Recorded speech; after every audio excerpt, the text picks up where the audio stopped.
David, now you have quite a relationship with Simon Cowell. I want to know, what would you do if you had to get yourself sacked?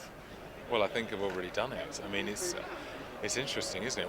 How far could you what go? more could I do? Well, I think if you get him in on the wrong day, when he's in a slightly grumpy mood, because he tolerates my antics, Yeah. but sometimes when he's had a late night and you can just see in his eyes he's actually quite grumpy, and those days I know to pull back a little bit. You have to judge the Simon Cowell mood. I do a little bit. So yeah, but the thing is, if he tells me not to do something, I just do it more. Because in the first year, I was taken out for dinner just before the live shows and told to tone it down a bit. And of course, I'm the kind of person, I'm told not to do something, I instantly start doing it. So yeah, I don't know what I could do to get sacked. I'm sure he'll sack me one day. I mean, he likes to do that to everybody in the end, doesn't he? Absolutely. We've got the golden buzzer twist this year. We hear your choice is a bit unusual. Well, I felt that the whole idea of the Golden Buzzer, which is a free pass for somebody to go from the auditions to the live shows, was a chance to give someone an opportunity who wouldn't normally get one. If you pick someone who the audience have already evaded for, I sort of think, what's the point? You know, they're going to get through anyway. So I picked someone who really only I liked. But you know, maybe the public are going to get behind me and make this guy the winner. Do you That's what think I'm he hoping. can win?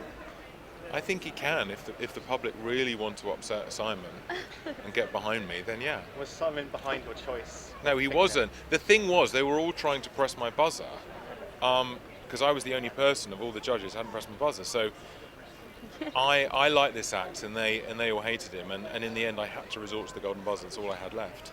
I like that you really knew that that you'd pissed them off by taking that act through. Use that word, but yeah, I had. I think they were quite stunned. But you know, that's the great thing about this show. You don't know what's going to happen next. We don't know what acts are coming on. We don't know what people are going to say or do, and that's what makes it exciting. I saw the first episode, and the first act is a man with an owl. It's an owl act. And I thought, what other show on TV would you get an owl act? You know, you don't get that on The Voice. Very true. We're doing a countdown of the most shocking Britain's Got Talent moments. What would you say is the most shocking audition you've had? Well, I think the most shocking moment is actually on Britain's Got More Talent, when there was a caller asked, is there anything of Simon that you haven't seen yet? And I said, I'd love to see his house. This is all on YouTube. I'd love to see his house. And he said, oh, lovely. And I said, when I'm at his house, I'd love to see his penis. And Simon just walked out.